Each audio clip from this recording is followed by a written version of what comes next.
Hello दोस्तों, कैसे हैं आप सब। आज की वीडियो में हम डिस्कस करने वाले हैं सेकेंड ईयर इंग्लिश बुक के यूनिट नंबर 2 को, जिसका टाइटल है जिन्नास विजन ऑफ पाकिस्तान। तो आइए डिस्कस करते हैं इस चैप्टर की वोकेबलरी ग्लोसरी को, और साथ साथ में इसके ग्रामर सेक्शन को भी डिस्कस करते हैं। सबसे पहले हमारे पास ग्लोसरी का पार्ट है, जिसमें वर्ड्स मीनिंग्स हैं। पहला वर्ड है अबाइड बाय। अबाइड बाय का मतलब है मानना। To tolerate, to put up with, to accept और सबमिट टू कंप्लाई विद। मतलब किसी चीज़ को एक्सेप्ट करना, उसको मानना, उसको कहा जाता है अबाइड बाय। फिर इसके बाद है एंगुलरिटी। एंगुलरिटी का मतलब है इख्तिलाफ। The state of being placed at an angle, difference, disparity, discrepancy, यानी किसी चीज़ के साथ इख्तिलाफ रखना, उसको कहते हैं एंगुलरिटी। फिर इसके बाद है एप्रिसिएशन। एप्रिसिएशन का मतलब है हौसला अफजाई। थैंक्स और gratitude, an assessment of the true worth of person and their actions with worth. मतलब किसी चीज़ की जो वैल्यू है किसी बंदे की या उसके कामों की, उसको वो उसकी असेसमेंट करना, उसको देना, मतलब उसको उसकी हौसला अफजाई करना, उसको कहते हैं एप्रिसिएशन। फिर इसके बाद है बैरिस्टर। बैरिस्टर कहते हैं वकील को। Barrister in law, barrister at law, a lawyer who has been called to the bar and is qualified to plead in the higher courts. तो बैरिस्टर वकील जो कि हायर कोर्ट्स में केसेस लड़ सकता हो, उसको कहते हैं बैरिस्टर। फिर इसके बाद है चैम्पियन। चैम्पियन का मतलब है किसी चीज़ की हिमायत करना। टू सपोर्ट और डिफेंड अ कॉज और एन आइडियल। किसी भी वजह को, मतलब जो काम है या कोई आइडियल है, उसको सपोर्ट करना, उसको डिफेंड करना, उसका दिफा करना, चैम्पियन कहलाया जाता है। टू चैम्पियन समवन, किसी का दिफा करना या किसी की हिमायत करना। फिर नेक्स्ट वर्ड है कंटेंटियस। कंटेंटियस का मतलब है controversial, debatable, disrupted, open to question. मतलब जो चीज़ मुतनाज़ा होती है, ओपन टू क्वेश्चन होती है या डिस्प्यूटेड होती है, उसमें मुतनाज़ा पाया जाए। डिबेटेबल होती है, उस पर डिबेट की जाती है, या उसमें कंट्रोवर्सी होती है, इख्तिलाफ राय होती है। जो चीज़ मुतनाज़ा होती है उसको कहा जाता है कंटेंटियस।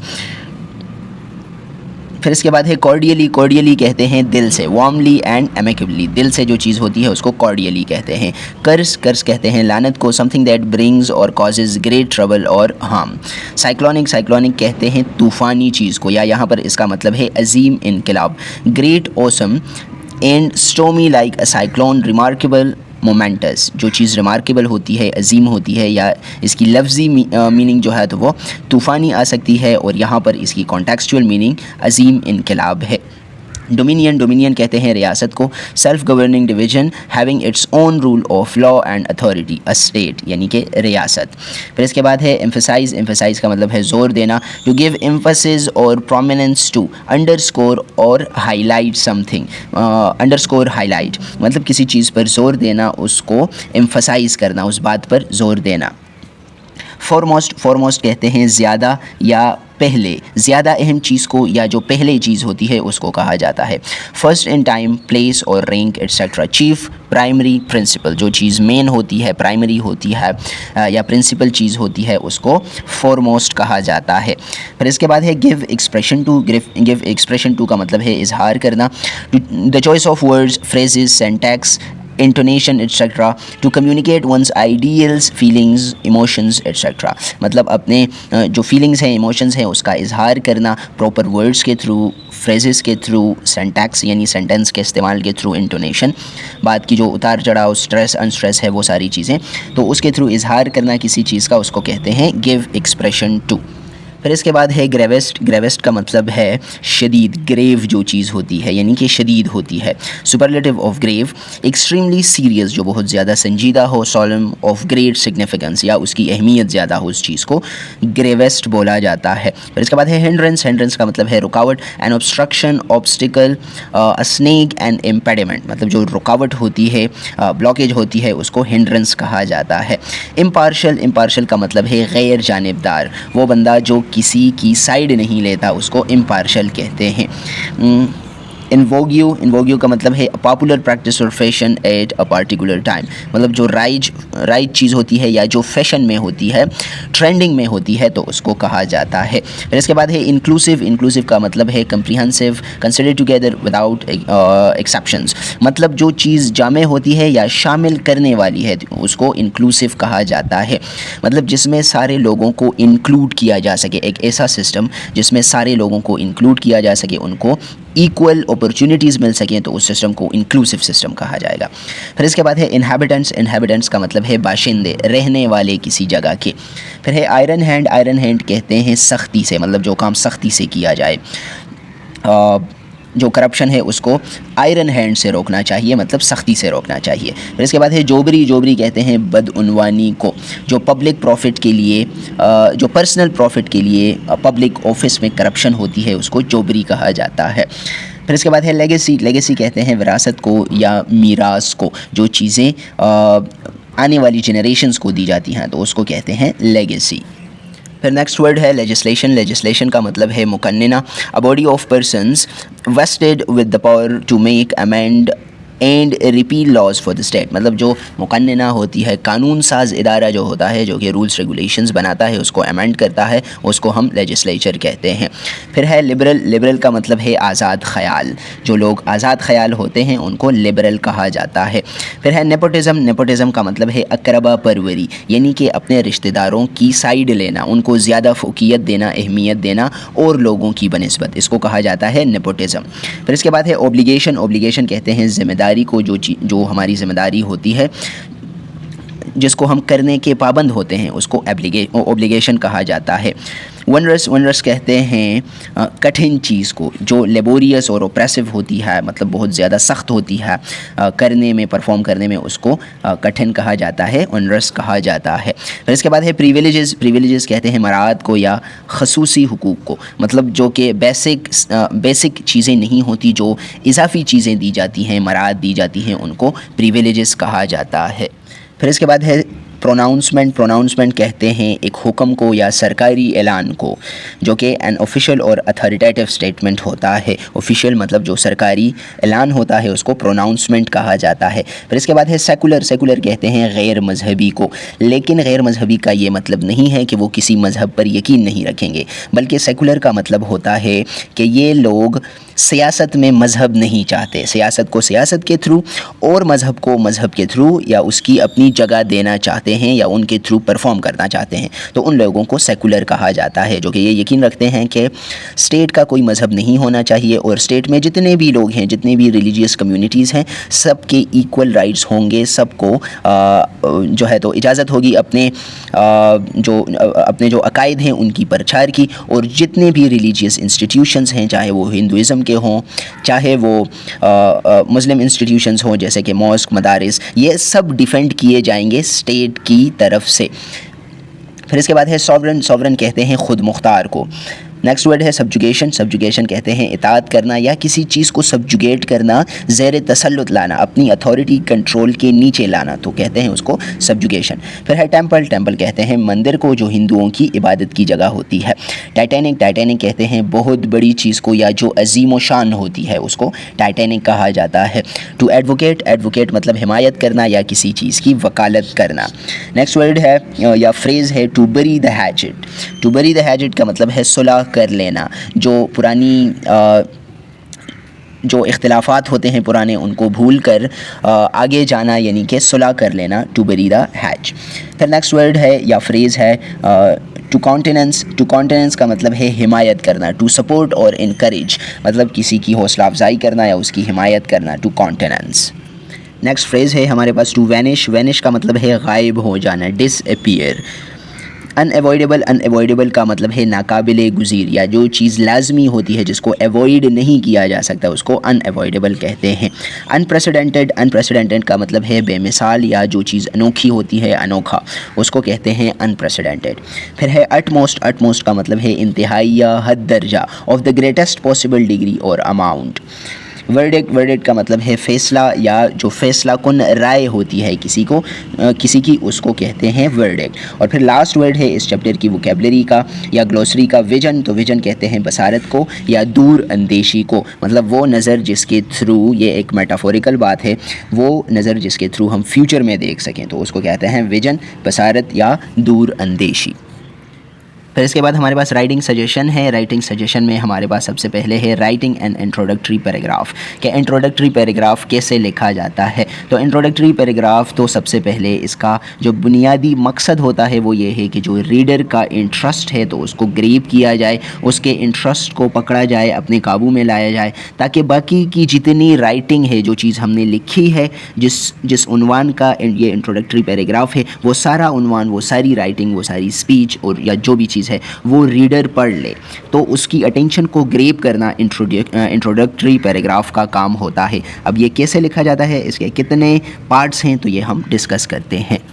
जी, तो यहाँ पर इंट्रोडक्टरी पैराग्राफ के जो पार्ट्स हैं वो मेंशन है। सबसे पहले है द ओपनिंग स्टेटमेंट, फिर है द सपोर्टिंग सेंटेंसेस और फिर लास्ट में है द इंट्रोडक्टरी टॉपिक सेंटेंस। तो द ओपनिंग स्टेटमेंट जो है इसको हम द हुक भी कहते हैं और इसका काम क्या होता है, to grab the reader's attention right from the beginning. Start से ही जो कारी है, पढ़ने वाला है, उसकी अटेंशन को ग्रैब करना इसका काम होता है। फिर इसके बाद है द सपोर्टिंग सेंटेंस, तो give a brief background needed to understand the topic, it links the hook to the thesis statement। ये जो thesis statement है और opening statement है, तो इनके दरमियान में राब्ता कायम करना the supporting sentences का काम होता है। ये हमारे पास इस टॉपिक का छोटा सा एक बैकग्राउंड होता है जो हमें टॉपिक समझने में मदद करता है। फिर लास्ट में हमारे पास होगा द थीसिस स्टेटमेंट। इसका काम क्या होता है, states the purpose and plan of the whole essay. ये जो पूरी राइटिंग फिर हम करेंगे उसका मकसद क्या है और किस चीज़ के लिए उसको लिखा जा रहा है, उसका प्लेन क्या है और कैसे वो प्रेजेंट किया जाएगा। तो ये हमारे पास थीसिस स्टेटमेंट ये सारी चीज़ें दिखाता है, ये काम है थीसिस स्टेटमेंट का। फिर नेक्स्ट वोकेबलरी एंड ग्रामर का पार्ट है। पार्ट ए है इसमें, how are the given phonetic transcription of the word spelled correctly, write down in the given blanks. मतलब ये फोनेटिक ट्रांसक्रिप्शंस हमें दी गई है ये वाली, और इसको कैसे स्पेल किया जाता है, मतलब ये किस वर्ड की फोनेटिक ट्रांसक्रिप्शन है वो हमने यहाँ पर लिखनी है। तो सबसे पहले ये फोनेटिक ट्रांसक्रिप्शन है हमारे पास, इट स्टैंड्स फॉर पीयर, यानी कि पीयर जो वर्ड है इसकी फोनेटिक ट्रांसक्रिप्शन इस तरह होगी। फिर इसके बाद हमारे पास है अ वर्ड चेरी, ये जो कम्बिनेशन है these two part, it's the representation of च साउंड, तो चेरी चेरी। फिर इसके बाद है ऑरेंज, ये देखें ज साउंड है ऑरेंज। फिर इसके बाद ग्रेप वर्ड है, कलर्स में है हमारे पास ग्रीन, गोल्ड, फिर इसके बाद ब्लू है और इसके बाद ब्लैक है हमारे पास। इसी तरह कुछ मज़ीद और अल्फाज हैं, पीच है ये उसकी रिप्रेजेंटेशन है, क्रैनबेरी है, ग्रेप फ्रूट है, एप्पल है, प्लम है और इसके बाद स्ट्रॉबेरी है। कलर्स में हमारे पास ये ऑरेंज की रिप्रेजेंटेशन है, ब्राउन है, ये वाला वर्ड येलो को रिप्रेजेंट करता है, ये ग्रे कलर की रिप्रेजेंटेशन है, मतलब जो वर्ड है उसकी रिप्रेजेंटेशन है। फिर इसके बाद पर्पल है और लास्ट में कलर्स में की कैटेगरी में हमारे पास वाइट मौजूद है, यानी कि ये वाइट वर्ड की स्पेलिंग है और ये इसकी फोनेटिक ट्रांसक्रिप्शन है। प्रैक्टिस के लिए एक और टेबल यहाँ पर हमें दिया गया है, फैमिली रिलेशंस हैं एंड क्लॉथ्स हैं। तो यहाँ पर इसकी फोनेटिक ट्रांसक्रिप्शंस दी गई हैं, इसके वर्ड जो है जो स्पेलिंग रिप्रेजेंटेशन है वो हमने यहाँ पर लिखी है, आप लोग देख सकते हो। फर्स्ट जो है फैमिली रिलेशंस में वो है सिस्टर, फिर इसके बाद है brother, cousin, aunt, father, mother, daughter, niece, nephew and uncle. Clothes में हमारे पास हैं jacket, shirt, blouse, cape, jeans, scarf, trainers, skirt, sweater and last word है कोट। फिर इसके बाद पार्ट बी है, there are at least 4 kinds of context clues that are quite common, synonym, antonym, explanation and example clues. Read the following sentences and identify which of the 4 types of clues is used. यानी कि जो contextual clues हैं वो हमारे पास mainly 4 हैं, synonyms हैं, antonyms हैं, explanation है एंड एग्जाम्पल क्लूज है। तो आइए पहले समझते हैं कि इन चारों क्लूज़ की हम आइडेंटिफिकेशन कैसे करेंगे, कैसे हमें पता चलेगा कि किसी भी सेंटेंस में हमारे पास सिनोनिम क्लू है, एंटोनिम क्लू है, एक्सप्लेनेशन क्लू है या कि फिर एग्जाम्पल क्लू है। तो आइए इसको समझते हैं और फिर इस एक्सरसाइज को सॉल्व करते हैं। जी, तो यहाँ पर चारों क्लूज़ की आइडेंटिफिकेशन के लिए जो वर्ड्स हैं या हिंट्स हैं वो प्रेजेंट किए गए हैं। सबसे पहले है सिनोनिम क्लू। तो सिनोनिम क्लू में हम क्या करेंगे, look for the signal words like, यानी कि ये जो अल्फाज हैं ये सिग्नल वर्ड्स हैं किस चीज़ के लिए, सिनोनिम क्लू के लिए। अगर हमारे पास वर्ड्स आ जाएं है, और also known as, that is, in other words, तो ये कौन सा क्लू होगा? ये हमारे पास सिनोनिम क्लू होगा। एंटोनिम क्लू कब आएगा? जब हमारे पास ये वाले अल्फाज होंगे, but although, however, unlike, instead, in contrast। अगर ये वाले अल्फाज सेंटेंस में आ जाएं तो वो क्लू कौन सा क्लू होगा? वो एंटोनिम क्लू होगा। अगर एक्सप्लेनेशन है या इसको डेफिनेशन क्लू भी कहा जाता है, तो इसको आइडेंटिफाई करने के लिए वर्ड्स हैं हमारे पास is, is, means, refers to, known as, defined as और दैट इज़। तो ये जितने भी अल्फाज हैं अगर ये सेंटेंस में आ जाए तो वहाँ पर मोस्ट प्रॉबेबली हमारे पास एक्सप्लेनेशन या डेफिनेशन क्लू होगा। और फिर लास्ट में है example clue. Look for signal words like, for example, such as, including, like, especially. तो ये जितने भी अल्फाज हैं ये अगर आ जाएँ तो वहाँ पर उस सेंटेंस में हमारे पास एग्जाम्पल क्लू होगा। तो ये आप लोगों ने इसकी ये वाली जो रिप्रेजेंटेशंस हैं ये याद कर लेनी है, और इनके थ्रू आइए सॉल्व करते हैं ऊपर दिए गए एक्सरसाइज को। जी, तो बढ़ते हैं एक्सरसाइज को सॉल्व करने की तरफ। सबसे पहला स्टेटमेंट है हमारे पास, the girl who used to be very vociferous don't talk much any. मतलब वो लड़की जो कि बहुत ज़्यादा बातूनी थी, अब वो बहुत ज़्यादा बातें नहीं करती है। तो कौन सा कॉन्टेक्सचुअल क्लू है यहाँ पर? हमारे पास है antonym contextual clue.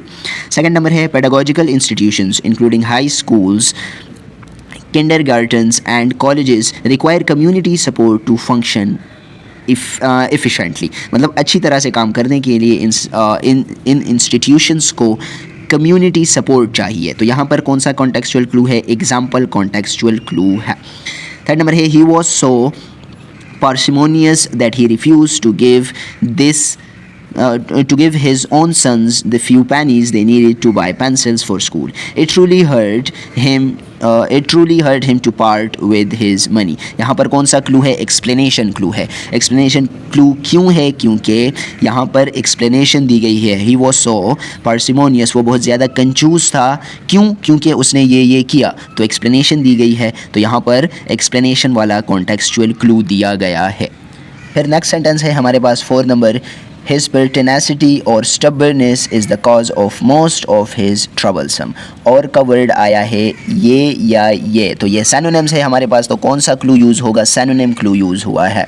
5th number है, rather than be involved in clandestine meetings they did everything quite openly। मतलब यहाँ पर कौन सा क्लू है? एंटोनिम क्लू है। एंटोनिम क्लू क्यों है?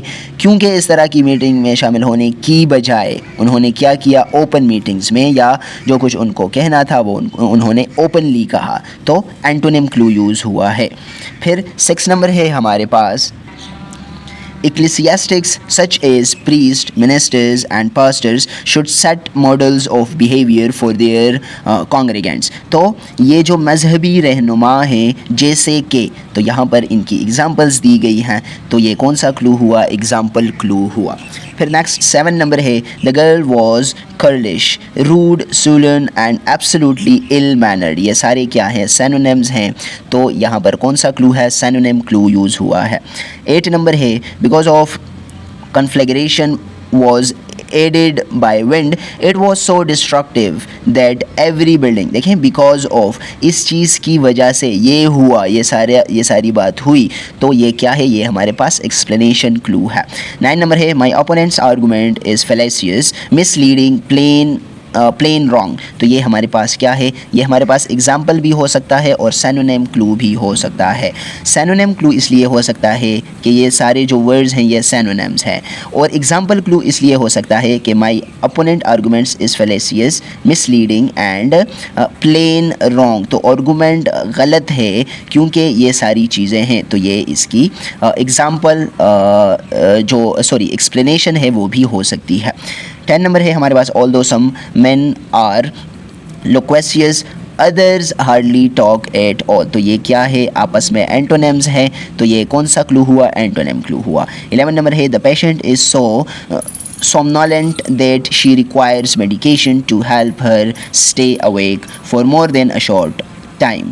तो ये क्या है, एक्सप्लेनेशन क्लू है कि the patient is so somnolent that she requires, ये इसकी एक्सप्लेनेशन दी गई है, तो ये एक्सप्लेनेशन क्लू हुआ। 12 नंबर है सेलेस्टियल बॉडीज़ सच एज, यानी कि जो बड़ी बॉडीज़ हैं होती हैं जैसे कि सन है, मून है, स्टार्स है, are govern by predictable laws, तो ये क्या है, एग्जाम्पल क्लू है। सच एज जैसे कि ये चीज़ें, तो एग्जाम्पल दी गई है, तो ये आएगा एग्जाम्पल क्लू की कैटेगरी में। तो उम्मीद है आपको इस सेकंड चैप्टर की ये जो डिस्कशन है ये अच्छी तरह से समझ आ गई होगी। अगर आपको वीडियो अच्छी लगी तो आप हमारे चैनल को लाइक, शेयर एंड सब्सक्राइब कर सकते हैं। मिलते हैं किसी नेक्स्ट वीडियो में, तब तक के लिए stay safe and stay blessed.